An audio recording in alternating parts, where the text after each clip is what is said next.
Must में हम कहते हैं कि इट इज़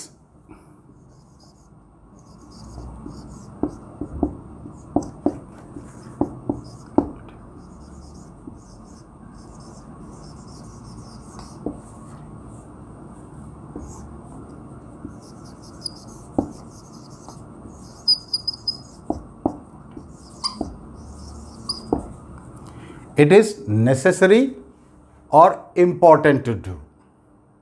ठीक है, वो था इट इज़ गुड और राइट टू डू, ये इट इज़ नेसेसरी और इम्पॉर्टेंट टू डू। यानी ये थोड़ी सी स्ट्रॉन्गर ओपिनियन है, शुड से ज़्यादा स्ट्रॉन्ग जो है वो मस्ट है।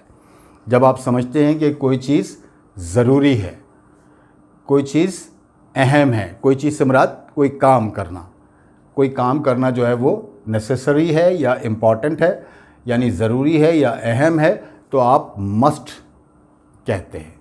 किसी को भी कोई काम रिकमेंड करते हैं, अपने लिए भी रिकमेंड कर सकते हैं, किसी और के लिए भी रिकमेंड कर सकते हैं, तो उसके लिए जो है वो, तो ये इसमें शुड की निस्बत जो है वो स्ट्रॉन्गर ओपिनियन कन्वे होता है।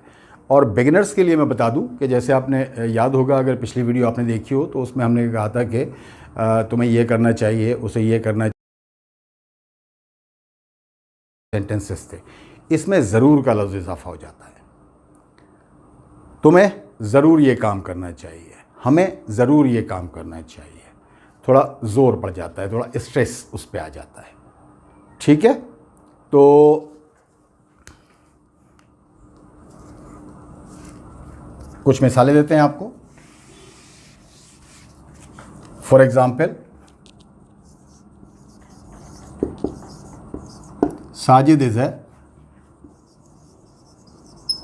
अ good person.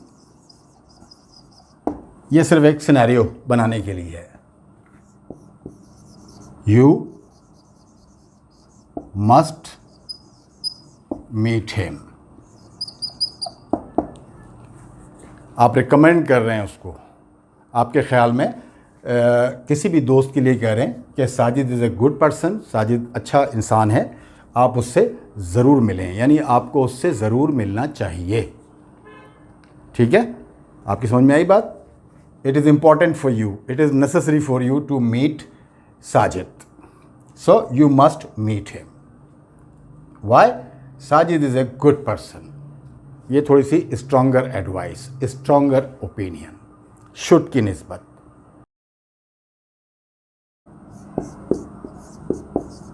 It is too late than I thought. It is too late than I thought. जो मैंने सोचा था उससे ज़्यादा जो है वो देर हो गई है। तो I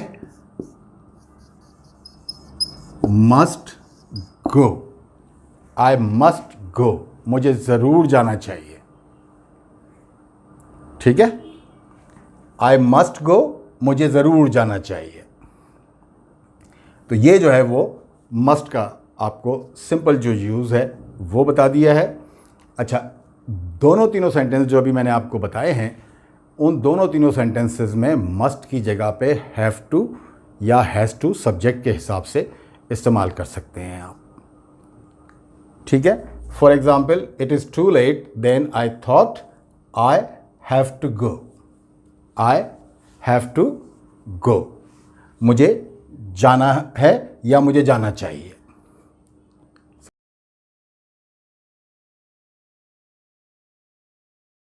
क्वेश्चन में ये जब क्वेश्चन बनाते हैं तो मस्ट पहले लिख देते हैं, फिर मस्ट प्लस सब्जेक्ट। पहले मस्ट लिखेंगे, मस्ट आई गो, मुझे ज़रूर जाना चाहिए, क्या मुझे ज़रूर जाना चाहिए। लेकिन जब हैज़ टू और हैव टू की बारी आएगी, अच्छा मैं आपको क्लियर कर दूं, अब तो आपको समझ भी जाना चाहिए, हमने प्रेजेंट इंडेफिनिट में भी डिस्कस किया था कि हैज़ टू कब इस्तेमाल करेंगे और हैव टू कब इस्तेमाल करेंगे, सब्जेक्ट पे डिपेंड करेगा। तो फर्स्ट और सेकंड पर्सन के साथ तो हम हैव टू इस्तेमाल करेंगे, फर्स्ट और सेकंड पर्सन, यानी आई, वी और यू, इनके साथ तो हम जब हमारा सब्जेक्ट आई, वी या यू होगा तो हैव टू इस्तेमाल करेंगे। अब बात रह जाती है थर्ड पर्सन की। थर्ड पर्सन में अगर आपका सब्जेक्ट सिंगुलर होगा तो हैज़ टू इस्तेमाल करेंगे, और अगर प्लूरल होगा तो हैव टू इस्तेमाल करेंगे। समझ गए आप? अच्छा, लेकिन इसमें एक अब जो है वो थोड़ा सा ख्याल रखना है आपने कि अगर इसका क्वेश्चन बनाते हैं तो आप डू आई हैव टू, ठीक है, डज ही हैव टू।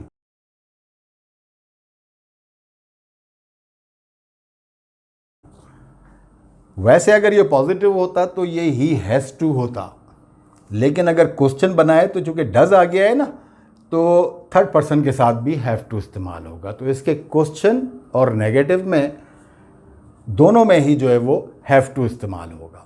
सिर्फ पॉजिटिव में ये फ़र्क आएगा कि हैज़ टू इस्तेमाल करना है या हैव टू इस्तेमाल करना है, और वो मैं आपको बता चुका हूँ कि मस्ट और हैव टू एक ही मीनिंग में इस्तेमाल होंगे। ठीक है, फ़र्क जो अब आएगा वो मैं आपसे डिस्कस करता हूँ।